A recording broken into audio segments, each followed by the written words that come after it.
Salut à tous, bienvenue dans votre nouvelle émission 11 Africa. Ici Karim Baldé, je suis très heureux de vous accueillir sur ce plateau. Au sommaire, le meilleur du football africain avec des débats, de l'analyse, des commentaires, mais toujours dans la bonne humeur, surtout avec des invités tels qu'ils sont ici présents sur ce plateau. Je commence avec Patrick Juillard. Salut Patrick. Salut Karim, salut à tous. Content d'être là, journaliste Foot 365, on vous voit souvent sur Europe 1 à la radio en France, mais également sur France 24, RFI, enfin bref, vous êtes le monsieur foot africain. Si vous le dites.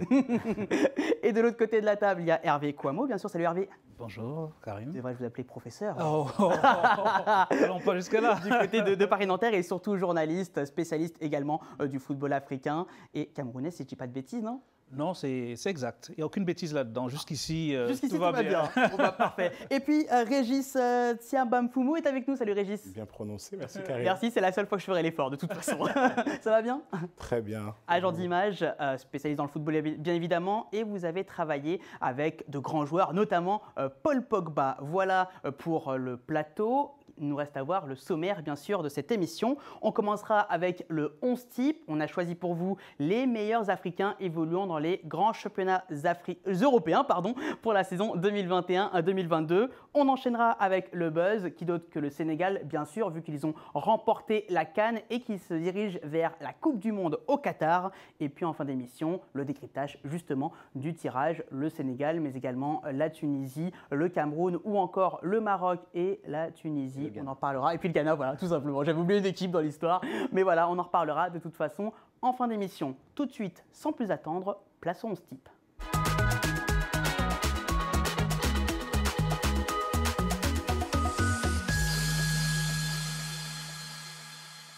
Pour ce premier 11 type, nous avons fait très simple avec la sélection des meilleurs Africains évoluant dans les grands championnats européens. Décidément, c'est la deuxième fois, mais je vais y arriver, promis, pour la saison 2021-2022. Avant d'avoir vos avis, messieurs, on va d'abord mettre fin au suspense et détailler cette liste avec, dans les cages, Edouard Mendy, le gardien de Chelsea, mais également du Sénégal, champion d'Afrique donc. En défense, Amari Traoré, à droite, capitaine de Rennes et du Mali. À gauche, Rami Ben Sebaini, l'Algérien de Mönchengladbach. Charnière centrale, Kalidou Koulibaly, Edmond Tapsoba, l'expérience et la jeunesse. Au milieu de terrain, Franck Kessié et Seko Fofana, respectivement joueurs du Milan AC et de Lens, tous deux ivoiriens. Sur les côtés, bon, comme on avait envie de mettre beaucoup de joueurs offensifs, on a mis Mohamed Salah et Sadio Mané, les deux hommes forts de la Coupe d'Afrique des Nations. Et puis en attaque, Victor Osimhen, le Nigérian de Naples, et Sébastien Haller, l'Ivoirien de l'Ajax Amsterdam. D'abord, messieurs, première question, manque-t-il quelqu'un selon vous dans cette équipe? On peut regretter l'absence de Riyad Mahrez, qui est quand même assez étincelant, notamment en Ligue des Champions avec Manchester City. Il paye un petit peu à nos yeux son intermittence en Première Ligue. Il n'est pas toujours convoqué. Et puis, il y a toujours un débat, mais je pense qu'on va en parler un peu plus tard, sur le poste de latéral droit. Oh oui. Hervé, Régis? Principal regret aussi, Hakimi. Ouais, c'est bien parce qu'on va détailler ligne par ligne et voilà, on aura des. Non, je pense que, enfin, comme toute équipe type, c'est difficile d'avoir un avis définitif. Non, elle n'est pas choquante. J'aurais mis peut-être sur sa première partie de saison, j'aurais peut-être pensé à Gana Gueye, qui a fait aussi, si on regarde la première partie, une moitié de saison. Mais voilà, je veux dire que un choix, c'est un choix. Et puis, très offensive mais équilibrée. Exactement, Gana Gueye qui a un peu disparu en cours de saison, notamment depuis son retour de la Coupe d'Afrique des Nations. Alors messieurs, on va faire ligne par ligne. Bon, gardien de but, pas trop de discussion sur Edouard Mendy, on est d'accord, hein, c'est le gardien africain. Yacine Bounou, qui est peut-être plus sollicité au FC Séville que Mendy à Chelsea, mais oui, Mendy est le meilleur gardien africain. Mendy, oui, là-dessus, il n'y a pas de comparaison. Je dis, Bounou, c'est vrai qu'il c'est un bon gardien. On a de la chance quand même d'avoir quelques bons gardiens africains. C'est vrai, de plus en plus. De plus en plus. Il y avait Onana aussi éventuellement, mais oui, bon, il a fait. C'était juste pour te faire plaisir. Et pareil, il revient, il n'est pas encore prêt. Et puis, non, mais c'est vrai que pour le coup, Mendy est au-dessus. Il n'y a rien à dire. Alors, parlons de la défense. Et vous l'avez évoqué, Hakimi ou Amari? Amari Traoré, le capitaine de l'équipe nationale du Mali, mais également le capitaine du Stade Rennais en France. On l'a mis parce qu'il est en pleine bourse cette saison et c'est vrai qu'il est déjà nommé dans le prix Marc-Vivien Fouet du meilleur africain de Ligue 1, mais c'est vrai qu'il s'est vraiment affirmé au fur et à mesure des années. Et en face, Achraf Hakimi, gros potentiel évidemment, l'international marocain, mais peut-être un peu gâché par le Paris Saint-Germain. Qu'est-ce que vous en pensez? Qui aurait mis Hakimi d'ailleurs? On va commencer par là. Régis. J'aurais mis Hakimi. Pourquoi?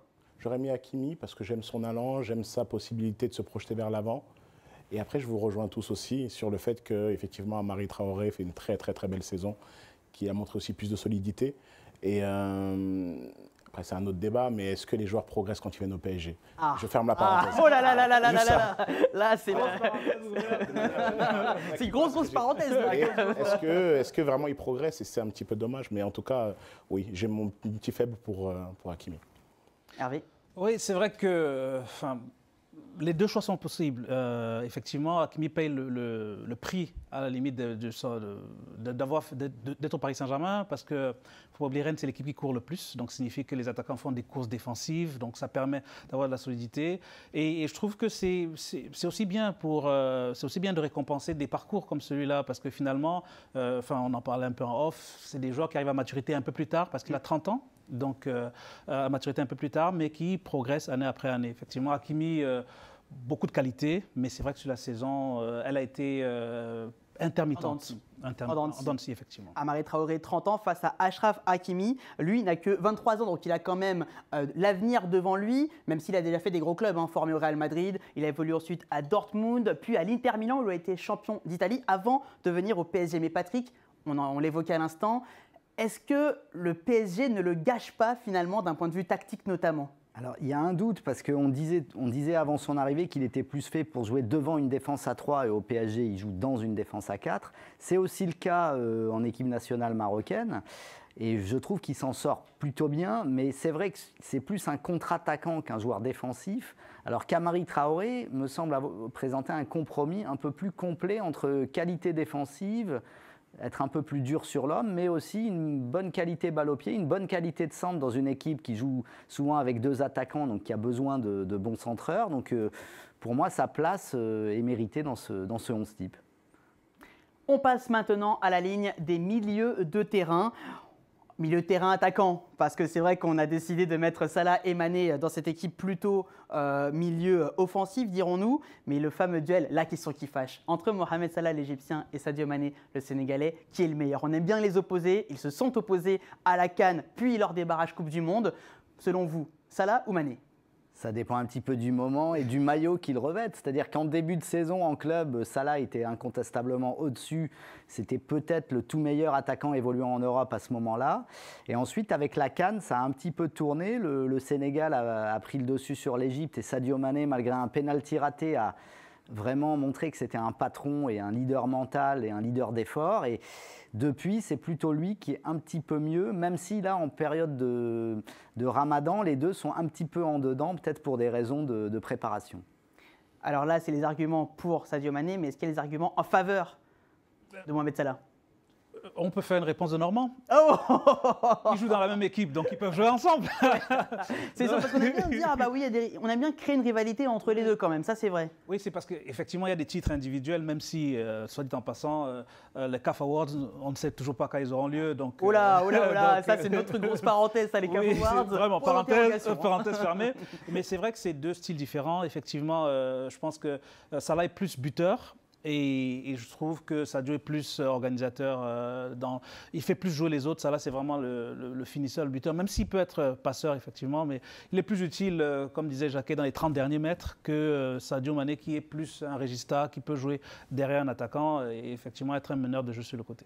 Alors Régis, vous avez entendu Patrick, Hervé, là c'est le moment de trancher. Là c'est la grande responsabilité là, de trancher entre les deux, Régis. Karim, je ne vais pas vous décevoir en vous disant que j'ai un coup de cœur pour Sadio Mané. Effectivement, je rejoins Hervé, Salah est plus finisseur. Quand on regarde les stats dans l'équipe à Liverpool, effectivement, c'est Salah qui score plus. Donc, ça pourrait donner l'avantage à Salah. Mais c'est vrai que là, on est sur une belle histoire. On est sur une belle histoire avec quelqu'un qui a beaucoup pleuré sous le maillot du Sénégal, qui a beaucoup souffert, qui a eu des coups durs. Et là, on le revoit reprendre le leadership, profiter d'une équipe peut-être plus compétitive aussi, mieux entourée, plus capée, plus expérimentée au niveau des compétitions européennes de très haut rang. Et je pense que c'est ce qui peut faire la différence aujourd'hui. Et puis il marque, il est leader. Donc pour moi, c'est la belle histoire de mettre Sadio Mané devant Salah.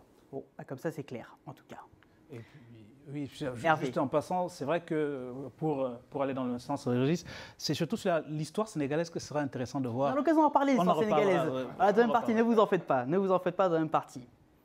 Mais d'abord, le troisième mini-débat de ce 11 type consacré à Sébastien Haller. L'attaquant de l'Ajax Amsterdam a brillé notamment en Ligue des Champions, 11 buts dans la compétition pour sa première saison dans la plus grande des Coupes d'Europe.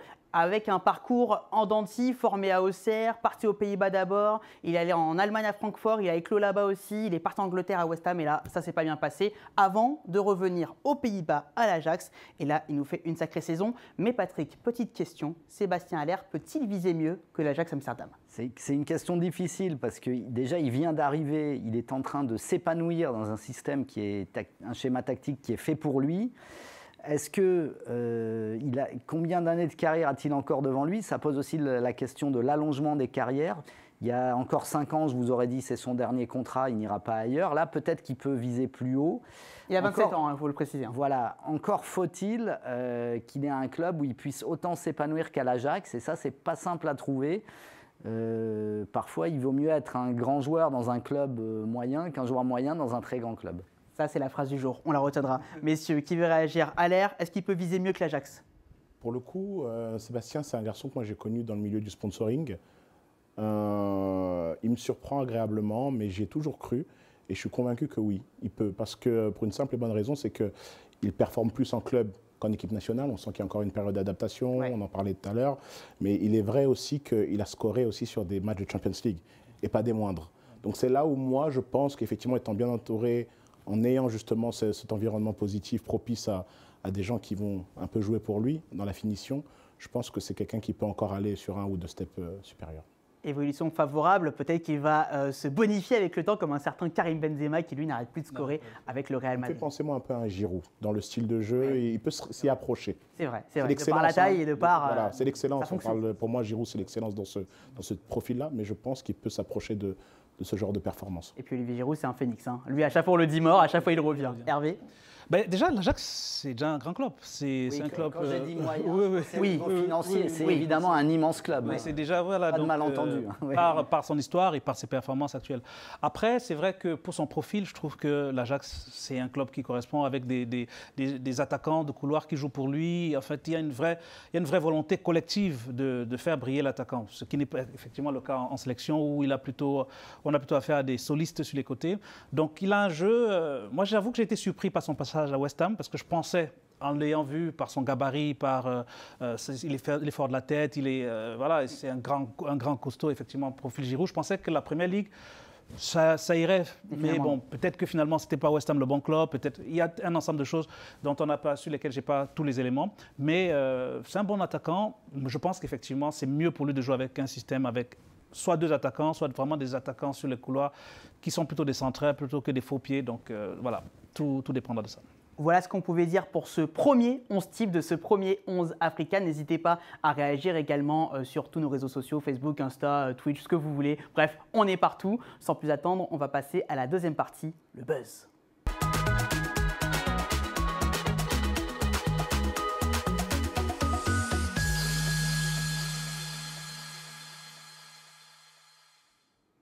Deuxième partie consacrée au buzz et qui d'autre que le Sénégal pour cette rubrique normale. Les Lions de la Teranga sont à la une de l'actualité ces derniers mois avec ce titre remporté du côté du Cameroun, le premier sacre continental tant attendu pour les Lions de la Teranga avec une génération emmenée par Sadio Mané et puis avec Aliou Cissé à sa tête. Après 2 finales perdues et frustrantes, une en 2002 et l'autre en 2019 en Égypte, cette fois-ci, ça y est, le Sénégal est enfin sur le toit de l'Afrique. Pour en parler avec nous, Salif Diallo, notre camarade de l'agence de presse sénégalaise. Salut Salif.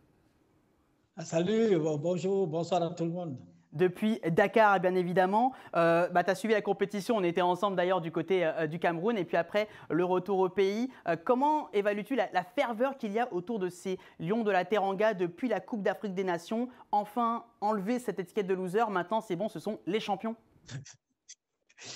C'est bien, je pense que Hervé et les autres, là, les Camerounais, là, ils nous ont vaccinés. Là. Vous n'avez pas d'étoile. Vous n'avez pas d'étoile. On a beaucoup souffert. Le Sénégal, c'est une grande génération de footballeurs quand même. Hein. On a eu énormément de footballeurs, mais ça passait jamais. Cette fois-ci, c'est passé. On a une très belle génération, des joueurs très, très, très forts et surtout des joueurs immensément humbles. Je pense que c'est une projection des Sénégalais sur cette équipe-là. c'est des gens très, très, très humbles qui ne se prennent pas pour ceux qu'ils ne sont pas. Je pense que oui, c'est vraiment, on a dit ouf, ouf. On a enfin une très belle génération qui nous a permis d'avoir cette étoile-là, enfin. Et en quoi, dans la ferveur, dans la suite de la CAN, le nouveau stade de Diamniadio a joué un rôle dans la qualification pour la Coupe du Monde? Il y a eu encore un affrontement face à l'Égypte, cette fois-ci dans un vrai stade de football, j'ai envie de dire. On n'a pas l'habitude sur le continent, sans piste d'athlétisme qui prend toute la place. Là, le stade de Diamniadio et ses 50 000 places qui étaient chaud bouillant à l'occasion de ce barrage retour face à l'Égypte. J'imagine que tu étais sur place. Comment c'était à l'intérieur? Ça devait être intense, non? Mais on ne s'entendait pas, c'était fou, personne ne pouvait croire. À 7 h du matin, vous imaginez, à 7 h du matin, les gens étaient allés au stade, un jour ouvrable au Sénégal, 7 h du matin. Moi, ça fait 20 ans, 25 ans que je suis de l'équipe nationale du Sénégal, c'était incroyable. J'étais à la maison, quand on m'a dit à 7 h du matin, des gens voulaient entrer au stade, je me dis, mais qu'est-ce qui se passe dans mon pays? J'espère qu'on va se qualifier. Parce que j'imagine que si on ne se qualifiait pas, ça aurait pu faire quelque chose d'extraordinaire. C'est inimaginable. Et puis, c'était la même chose à la sortie du stade. Les gens sont restés 2 heures, 3 heures de temps dans les embouteillages avant de sortir à Dakar. Donc, l'ambiance était extraordinaire. C'était incroyable. Eh ben, en tout cas, on a hâte d'y aller nous aussi, hein, Diamniadio, un de ces quatre quand même. Je l'espère, mon cher Salif Diallo. Je sais que tu vas nous inviter de toute façon, donc je prie. Oui, vous serez les bienvenus. À la Teranga, au Sénégal. Exactement. Hospitalité. Exactement. Merci en tout cas Salif de nous avoir fait partager justement cette expérience à la fois de la CAN mais également du stade de Diamniadio. Il y a une autre personne qui a connu cette ambiance-là et qui est avec nous également. C'est la petite surprise qu'on voulait vous faire. Il s'agit de l'un des champions d'Afrique et pas des moindres. Bonsoir Abdou Diallo. Bonsoir à tous. Comment allez-vous? Ça va super et toi? Ça va super. Bon, on se souvient, j'ai encore les images en tête là, du sacre du côté de Yaoundé à l'occasion de cette Coupe d'Afrique des Nations. Abdou Diallo, il faut le présenter légèrement, joueur du Sénégal, mais également joueur du Paris Saint-Germain. Quel souvenir gardes-tu tout d'abord? On va rester sur Diamniadio quelques instants. Vous n'avez pas joué ce match justement, malheureusement blessé au match aller face à l'Égypte, mais vous étiez au stade. Comment vous avez ressenti cette ferveur à Diamniadio? C'était une atmosphère exceptionnelle. J'ai fait beaucoup de stades dans le monde et une ambiance comparable, je ne crois pas que j'en ai connu. Peut-être Galatasaray ou des stades comme ça qui sont très très chauds. Mais c'était une expérience incroyable. Avant le match, j'ai fait la reconnaissance terrain. J'avais envie de pleurer de ne pas jouer. Ah, carrément. C'était fou. Ouais. Bah, il y aura d'autres occasions quand même. Bah, espérons, ouais. Bah oui, à l'occasion des éliminatoires de la CAN 2023 qui vont arriver très vite également. Mais restons sur la CAN qui vient de se passer. Quel souvenir gardez-vous quelques semaines après de à la fois la Coupe d'Afrique, mais également ce retour à Dakar? On a vu des gens sur les toits des maisons, sur les panneaux publicitaires, sur les lampadaires, bref, partout vous qui étiez sur ce bus impérial justement. Quel souvenir gardez-vous en tête de toute cette folie? Si je devais le résumer en un mot, c'est l'unité. On a vraiment senti que le pays était derrière nous, toute la compétition, et qu'au moment de jubilé, pareil, tout le monde était devant nous, derrière nous, à côté de nous, partout. On avait l'impression de voir tout le Sénégal devant nous, c'était fabuleux. Honnêtement, je pense que c'est mon meilleur souvenir de football. Et est-ce qu'avec cette victoire à la CAN, il y a un poids qui s'est enlevé maintenant? Ouf, ça y est, il n'y a plus ce côté quête d'un premier sacre pour le Sénégal. Maintenant, vous pourrez être plus libéré pour les échéances à venir. Pour ma part, non, parce que c'était ma première participation. Donc moi, j'étais tout frais, entre guillemets, même si je connaissais l'historique. Mais je pense que pour les plus anciens, les Kouyaté, les Gueye, les Mané, ouais, je pense qu'il y a un poids. Et maintenant, on veut tous aller chercher plus. L'appétit vient en mangeant. Donc maintenant, c'est la Coupe du Monde. Et ouais, la Coupe du Monde, justement, avec un match d'ouverture face aux Pays-Bas. Comment vous voyez les choses là? Ça va être costaud. Ça va être votre première Coupe du Monde d'ailleurs, hein, la deuxième de suite pour le Sénégal. Mais vous êtes arrivé il y a un peu plus d'un an maintenant dans cette équipe. Ouais. Bah, je suis relativement confiant, comme j'étais confiant pour la CAN, parce que je suis conscient des forces qu'on a. Après, encore une fois, je suis plein d'humilité aussi. Et je suis conscient que le travail se fera sur le terrain, pas sur le papier. Donc certes, on a un bon groupe. Mais maintenant, il va falloir faire les causes pour aller faire un très beau parcours et ne pas juste faire acte de présence. Et puis pour vous, c'est la suite du conte de fées, arrivé l'année dernière dans cette équipe. Et puis la CAN et maintenant la qualification pour le mondial. Bref, tout roule quand même pour l'instant pour vous, avec les Lions de la Teranga. Ouais, pour l'instant, tout se passe comme sur des roulettes. Ouais. Donc espérons que ça continue. En tout cas, on va tout faire pour. Eh ben, on vous le souhaite en tout cas. Merci beaucoup Abdou Diallo d'avoir fait l'honneur d'être avec nous ce soir dans 11 Africa. C'était un grand plaisir, merci à vous. Et on va continuer le débat à propos des Lions de la Teranga. On a beaucoup comparé 2002 et 2022. 2002, Aliou Cissé, aujourd'hui le coach de cette équipe, un staff avec beaucoup de membres de cette génération-là, Tony Silva qui était le gardien de but, Lamine Diatta qui était le défenseur, tous sont dans le staff maintenant. Du coup, quelle est la meilleure génération selon vous entre 2002 et 2022 ? C'est l'actuelle, pour une raison simple, elle a gagné la CAN, ce que sa devancière n'avait pas fait. Et puis parce que les joueurs ont gagné, sont un petit peu montés en gamme. Il y a plus aujourd'hui de joueurs sénégalais qui jouent la Ligue des Champions régulièrement qu'il n'y en avait à l'époque. C'était une équipe soudée qui tirait le maximum de son potentiel en 2002. Je pense qu'aujourd'hui, la marge de progression est plus importante. Il faut que le Sénégal arrive à être plus efficace offensivement. Pour moi, c'est le principal défi. Et peut-être que la qualification et la perspective du mondial peut permettre au Sénégal d'attirer de nouveaux joueurs binationaux. Et je pense en premier lieu à Boubacar Kamara de l'Olympique de Marseille. Ouais, et c'est vrai qu'ils ont beaucoup recruté, entre guillemets. Abdou Diallo en était un exemple, Nampalys Mendy, Bounassar également récemment. Régis, sur ce côté offensif, justement, parfois on blâme un peu cette équipe sénégalaise pour son manque d'allant offensif, malgré tous les joueurs offensifs de qualité qui sont dans cette équipe. Est-ce que vous êtes d'accord sur le fait qu'il va falloir peut-être faire plus au mondial ? Effectivement, je pense que cette équipe-là est extraordinaire. Comparée à celle de 2002, c'était celle qui avait mangé le coq. Mais il est vrai que celle-ci, elle est, comme l'a dit Patrick, sur toutes les lignes. On a des joueurs qui jouent dans les meilleurs clubs mondiaux. Mais il est vrai qu'il faut qu'ils travaillent sur la finition.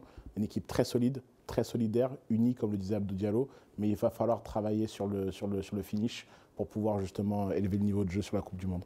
Hervé, un mot notamment sur Aliou Cissé quand même. Quel parcours, il est là depuis des années. Pas à pas, il a construit cette équipe du Sénégal. Et là, moi, ce qui m'avait beaucoup marqué au Cameroun, c'est qu'il disait on n'est pas venu là pour jouer, on est venu pour gagner.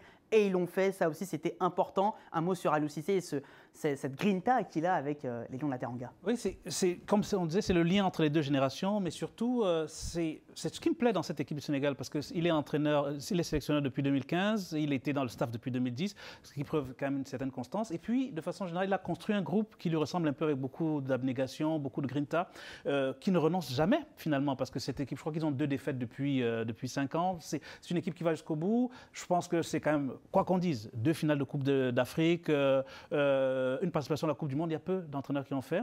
Et je trouve que cette équipe de 2022 est une synthèse un peu du foot africain, c'est-à-dire de la formation locale avec des joueurs qui viennent de Djambar et de Génération Foot, des binationaux, et puis un staff qui est africain, même si, enfin, il est porté par un entraîneur africain local, même s'il est international. Et je trouve que c'est une bonne image pour le foot africain, et j'espère que cette génération gagnera d'autres titres, enfin pas d'autres titres, fera une bonne Coupe du Monde, et en 2023, il faut que les vrais Lions reviennent.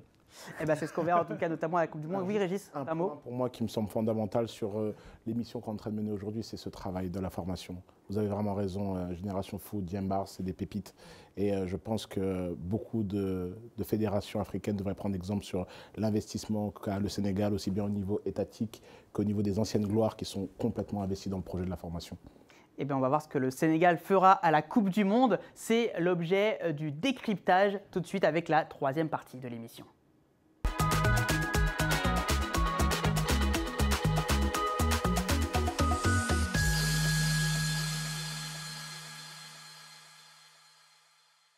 Troisième partie de cette émission avec le décryptage. Lors de chaque émission, on va parler de ce qui va faire l'actualité dans les semaines à venir. Et là, évidemment, ce sera la Coupe du Monde de la FIFA au Qatar à l'automne prochain. Et on va bien sûr parler du Sénégal. D'abord, petit récapitulatif de tous les groupes où sont logées les équipes africaines. Le groupe A, celui du pays hôte, le Qatar, avec donc le Sénégal, champion d'Afrique, mais aussi les Pays-Bas et l'Équateur. On enchaîne avec le groupe D, qui comportera la Tunisie, avec les champions du monde, la France, le Danemark, et puis Pérou, Émirats Arabes Unis ou Australie. Ça dépendra de l'issue des barrages intercontinentaux. Le Maroc, lui, se retrouvera avec la Belgique, l'une des meilleures équipes, mais également la Croatie et le Canada. Le Cameroun dans le groupe G avec le Brésil, et ça c'est un gros morceau quand même, mais aussi la Suisse et la Serbie. Enfin, les Black Stars du Ghana seront logés avec le Portugal, l'Uruguay et la Corée du Sud.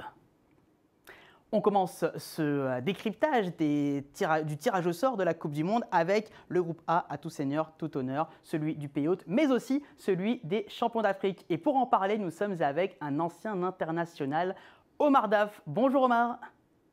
Bonjour. actuel entraîneur du FC Sochaux-Montbéliard en Ligue 2 française. Et vous avez joué, bien sûr, vous faites partie également de la génération 2002. Alors, Omar, que pensez de ce groupe Qatar, Pays-Bas et Équateur? Est-ce que c'est un tirage plutôt abordable pour les Lions de la Teranga? Ben, je pense que la Coupe du Monde, c'est une compétition où, pour moi, il n'y a pas de poule facile. A priori, on peut penser que c'est facile pour le Sénégal. On va dire que c'est abordable parce que le Sénégal, aujourd'hui, est champion d'Afrique. On se doit d'arriver dans cette compétition avec beaucoup d'ambition, mais on va affronter les pays hôtes, on va affronter l'Équateur, plus les Pays-Bas. Donc, je pense que c'est des bonnes équipes qu'il faudra respecter. Donc, voilà, à nous d'aborder ça avec beaucoup de confiance, mais en même temps beaucoup d'humilité. Et au moins, le Sénégal aura l'expérience de la Coupe du Monde 2018. C'était passé à quelques cartons jaunes près de mémoire avec le fair play égalité pour la deuxième place dans un groupe notamment avec la Pologne et le Japon et la Colombie. Est-ce que cette fois-ci, justement, cette expérience-là, plus l'expérience de la CAN qui vient de passer, peut servir les hommes d'Aliou Cissé pour aller en huitième de finale et pourquoi pas plus loin? Ben exactement, je pense que ça va être la troisième participation pour le Sénégal. Aujourd'hui, le Sénégal ne va plus juste à la Coupe du Monde pour participer. Je pense qu'on doit nourrir plus d'ambition. Donc, bien évidemment, les compétitions précédentes servent beaucoup d'expérience. Aujourd'hui, Aliou, avec son staff, que ce soit la fédération, le football sénégalais est aujourd'hui plus armé pour aborder cette compétition. Maintenant, je pense qu'en 2018, c'est passé à peu de choses. C'était frustrant parce que j'y étais. Et je pense qu'on doit tirer des enseignements de tout ce qui s'est passé là-bas pour sortir des poules et aller le plus loin possible. En tout cas, c'est l'objectif du Sénégal aujourd'hui. Et oui, je rappelle que vous étiez l'adjoint d'Aliou Cissé lors de la Coupe du Monde en Russie en 2018. Messieurs, sur le plateau, ça commencera par Sénégal-Qatar. Ce sera Sénégal-Pays-Bas, pardon. Le match d'ouverture, Sénégal-Pays-Bas. Le gros morceau d'entrée. Oui. Patrick, Régis, Hervé, qui veut prendre la parole? Ça va être une entrée en matière quand même costaud. On dit toujours qu'il faut bien commencer et si possible gagner le premier match. Mais on avait vu en 2018, le Sénégal avait gagné le premier match et ensuite c'était un petit peu affaissé. Donc il n'y a pas de règle absolue. Les Pays-Bas, c'est vrai qu'il vaut peut-être mieux les prendre en premier quand ils ne sont pas encore montés en puissance. C'est un gros morceau, incontestablement. Ce qu'il faudra, c'est ne pas se décourager si par malheur, ce match ne se passe pas bien. Il restera 2 matchs abordables ensuite.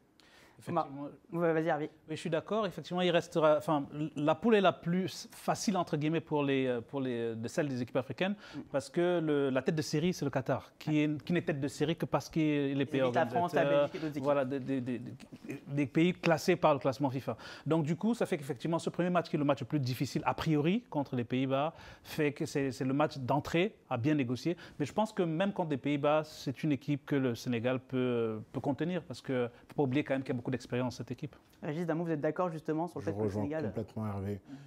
Cette équipe, pour moi, elle n'a pas du tout à rougir d'une équipe comme les Pays-Bas. Si on prend ligne par ligne, elle est clairement au niveau équivalent, voire au-dessus. Donc pour moi, il n'y a pas à rougir et je vois vraiment le Sénégal même, comme disait tout à l'heure le coach, sortir de cette poule. Eh bien, on remercie en tout cas. Merci beaucoup, Mardaf, d'avoir été avec nous pour nous aider à décrypter le groupe A avec donc le Sénégal et puis bonne fin de saison également avec le FC Sochaux-Montbéliard. Merci à vous. On enchaîne avec le groupe D, celui des Aigles de Carthage. La Tunisie aura fort à faire, notamment avec les champions du monde en titre, l'équipe de France, mais également le Danemark, autre équipe européenne, et puis le vainqueur des barrages intercontinentaux. C'est l'une des particularités de ce tirage au sort, donc soit Pérou, soit Émirats Arabes Unis, soit Australie. Ça fait beaucoup rire en plateau parce qu'on n'a pas l'habitude, c'est vrai, d'avoir un tirage au sort où on ne connaît pas toutes les équipes. Mais en tout cas, ce qui est sûr, c'est que la Tunisie sera là et on a le plaisir d'être avec son directeur sportif en charge des binationaux. Bonsoir Mohamed Slim Ben Othman. Oui, bonsoir à tous. Merci pour cette invitation. C'est toujours un plaisir d'être avec vous. Eh ben merci en tout cas d'être avec nous. La Tunisie, dans un groupe avec la France notamment. A priori, qu'est-ce que vous êtes dit là au moment du tirage au sort quand vous avez vu ce tirage-là? Bon, ça fait toujours plaisir de rencontrer déjà le champion du monde en titre. Donc après la France, on a des liens qui sont assez forts, donc que ce soit avec les joueurs tunisiens qui évoluent en France, beaucoup de binationaux qui nous ont rejoints aussi, qui ont fait leur cursus aussi en France, donc ça fait toujours plaisir. Après, c'est un match, c'est 90 minutes, on va bien se préparer. Et pour le match de la France, comme aussi pour les autres matchs. Donc, on a notre carte à jouer, que ce soit le tirage, comme vient de le dire Omar. Il n'y a pas de tirage facile. Donc, nous, on va bien préparer ça et on espère être prêt le jour J. Et la Tunisie, c'est marrant parce qu'on ne le voit pas comme ça, mais elle a quand même beaucoup d'expérience à l'échelle de la Coupe du Monde. Ce sera sa 4e participation lors des 5 dernières éditions, si je ne dis pas de bêtises. Cette expérience-là peut servir, même si l'effectif est homogène sans avoir de grandes méga stars. Ouais, c'est un peu ce qui fait la force de la Tunisie. Donc, on est un collectif avant tout. On n'a pas vraiment de joueurs stars. Donc, la star, c'est l'équipe. C'est un avantage pour nous. Donc, les joueurs ont conscience de ça. Le staff technique a aussi conscience de ça, même le public aussi. Donc, aujourd'hui, on sait nos forces, on sait aussi nos faiblesses. On va y travailler donc, pour être le plus performant possible au Qatar. Mais on a cette expérience. Ça sera notre 6e participation en Coupe du Monde. Aujourd'hui, on va tirer les enseignements de ce qui n'a pas marché avant et on va essayer de faire au mieux durant cette phase finale. Patrick, d'un mot rapidement, est-ce que vous pensez que la Tunisie peut passer la phase de poule, ce qui n'a pas été le cas en 2018 ? Je pense que le premier match contre le Danemark sera primordial. La France est la grande favorite et pour le coup c'est une tête de série de haut niveau qui a su rebondir après l'échec de l'Euro. Enfin c'est ce qu'on espère et ce qu'on a vu en tout cas sur les premiers matchs. Le Danemark c'est très important pour la Tunisie, c'est une équipe à laquelle la Tunisie peut poser des problèmes. Et ensuite ce barrage, il faut espérer que ce ne soit pas le Pérou parce que le Pérou est une équipe très coriace et très difficile à jouer. Que ce ne soit pas le Pérou, sans mauvais jeu de mots, oui. Pour la Tunisie dans cette Coupe du Monde. Merci beaucoup Mohamed Slim Ben Otmad. Je rappelle que vous êtes le directeur sportif de la Tunisie en charge des binationaux. Bon, merci, à bientôt. Et on va pouvoir passer maintenant aux 3 autres groupes, à commencer par le groupe F. Le Maroc avec la Belgique, la Croatie et le Canada. Je reste avec vous Patrick du coup, les Lions de l'Atlas qui ont un peu déçu quand même lors de la CAN, mais on sait que Coach Vaïd, si c'est bien Coach Vaïd qui sera c'est une à la Coupe du Monde, ça c'est une première question. Oui. Comment vois-tu les choses pour le Maroc? Peut-elle justement hisser son niveau de jeu et passer, parce que Belgique et Croatie notamment, c'est pas rien? Difficile parce que le Maroc tombe encore une fois, d'ailleurs comme la Tunisie, dans une poule avec 2 équipes européennes de bon niveau, 2 équipes européennes revanchardes, la Croatie finaliste sortante et la Belgique qui a toujours en travers de la gorge cette défaite contre la France et qui veut, peut-être c'est la dernière danse de cette génération dorée, qui veut marquer le coup lors de cette Coupe du Monde, donc c'est très difficile. Ils vont commencer contre la Croatie et je leur donnerai le même conseil qu'à la Tunisie, ne pas se louper d'entrée parce qu'après ils risquent de courir vers quelque chose qui les dépassera. Très difficile, une équipe qui a parfois qui manque de précision offensive, qui joue bien mais qui a du mal à marquer, à conclure, et il faut qu'il corrige ce point-là avant, et il faut qu'il règle le problème du sélectionneur. Et on espère ça fait beaucoup de choses. Oui, c'est vrai, ça fait beaucoup de points d'interrogation. On espère que la Croatie n'aura pas un Modric en état de grâce, comme on a pu le voir en Ligue des Champions. Régis, d'un mot sur le Maroc toujours. C'est possible ou pas? C'est vrai que notamment face à la Belgique en particulier, ça va être intéressant, parce qu'il y a beaucoup de Marocains, une grosse communauté marocaine en Belgique. Ça va être difficile. Je rejoins complètement Patrick, ça va être très très très délicat. On ne voit pas dans cette équipe une vraie capacité à se dépasser et effectivement avec une Belgique qui va être revancharde de différentes compétitions continentales ou mondiales, je pense que ça va être compliqué. Ça va être compliqué. Le groupe G maintenant, et là je me tourne vers Hervé directement, forcément parce qu'on va parler du Cameroun, les Lions indomptables toujours aussi surprenants après avoir éliminé l'Algérie. Ils se retrouvent dans un groupe avec le Brésil, la Suisse et la Serbie. Alors Hervé, mettons de côté le côté camerounais, quelles sont les chances selon toi des Lions de Rigobert Song qui est arrivé récemment, donc après la CAN, à la tête de cette équipe? Quelles sont les chances des Lions dans cette Coupe du Monde?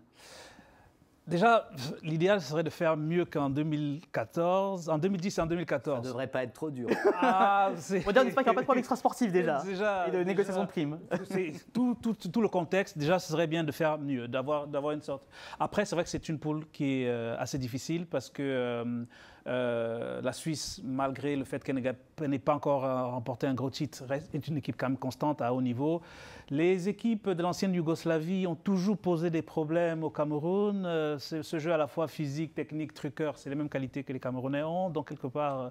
Et puis le Brésil, aucune équipe africaine n'a gagné contre le Brésil en Coupe du Monde. Le Cameroun l'a gagné en Coupe des Confédérations, mais c'était un autre Brésil, c'était une autre génération. Le Cameroun avait perdu en 2014 contre le Brésil. 2014 contre le Brésil, en se donnant un peu en spectacle. Mais 2014, triste souvenir. 2014, il faut oublier 2010 également. C'est vrai que il serait temps parce que la dernière victoire camerounaise date de 2002 et puis ça remonte.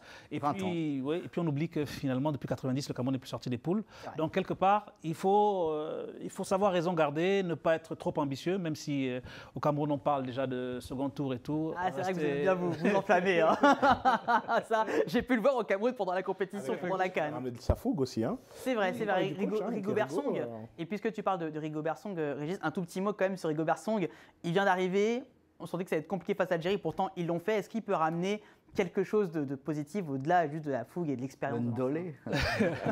Moi, je vais laisser aussi Hervé répondre là-dessus, mais il est vrai que sur en tout cas le match de qualification, on a vu cet état d'esprit qu'avait Rigo, hein, ce côté un peu lion indomptable, il peut amener un petit peu sa touche. Je pense qu'avec ce duo avec Samuel Eto'o et puis cette équipe compétente, je vois un Cameroun, je m'enflamme un peu pour le Cameroun. C'est de ça qu'il s'agit. On va passer au dernier groupe d'un mot, le Ghana, les Black Stars, également qu'on n'attendait pas là quand même parce que c'est plus le Ghana de la grande époque. Mais bon, ils ont réussi à éliminer le Nigeria et ils sont avec le Portugal de Cristiano Ronaldo, l'Uruguay et la Corée du Sud. Régis, je me tourne vers toi de nouveau. Les Black Stars quand même, c'est une génération vieillissante. Il y a certes Thomas Partey, mais les frères Ayou, ça commence un petit peu à être plus près de la retraite que du début de carrière. Est-ce qu'il peut faire quelque chose des Ghanéens dans ce groupe? Alors, vieillissante, oui, sur l'effectif total, mais plutôt jeune sur le 11 de départ, avec des garçons comme Gian, 18 ans, etc. Il y en a encore un loco, effectivement. Voilà, il y a Kudus aussi qui est à l'Ajax, si je ne dis pas de bêtises. Exactement. Donc, ils sont plutôt autour de 26 ans si on prend le 11 type. Donc, une équipe que je vais plutôt effectivement qualifier d'équipe en transition, avec un Ayou, vous le citiez tout à l'heure, qui performe moins qu'à ses habitudes. On le voit même en championnat avec Crystal Palace. On a Jordan, aussi c'est vrai qu'il y a les deux Jordan, Ayou, pardon, Jordan, oui, c'est Jordan. Et c'est vrai que pour ce qui est de la poule, ils vont avoir affaire à des cadors. Ouais. Portugal, Uruguay. Des joueurs qui, pour certains d'entre eux, vont jouer leur dernière Coupe du Monde. Je pense à Cavani, Suarez, Godin, avec une colonne vertébrale assez forte aussi du côté du Portugal, avec Pepe, Moutinho, Cristiano Ronaldo, des talents comme Bruno Fernandes ou encore Jota. Donc, ils ont affaire à des cadors et je pense que ça va être compliqué pour le Ghana au vu de ce qu'ils ont montré sur la CAN et la qualif. Il y a un petit élément, c'est l'élément de revanche contre l'Uruguay. Ce sera leur troisième match, j'ai bien vu. S'ils sont encore en vie avant ce match-là, le supplément d'âme, le surcroît de motivation qu'ils auront contre cette équipe peut-être les pousser. La Corée du Sud me semble accessible à l'inverse pour eux. Donc il y a peut-être un petit coup à jouer dans cette poule, je pense, pour les Black Stars, si Otto Addo arrive à faire un peu maturer cette jeune génération qui monte petit à petit.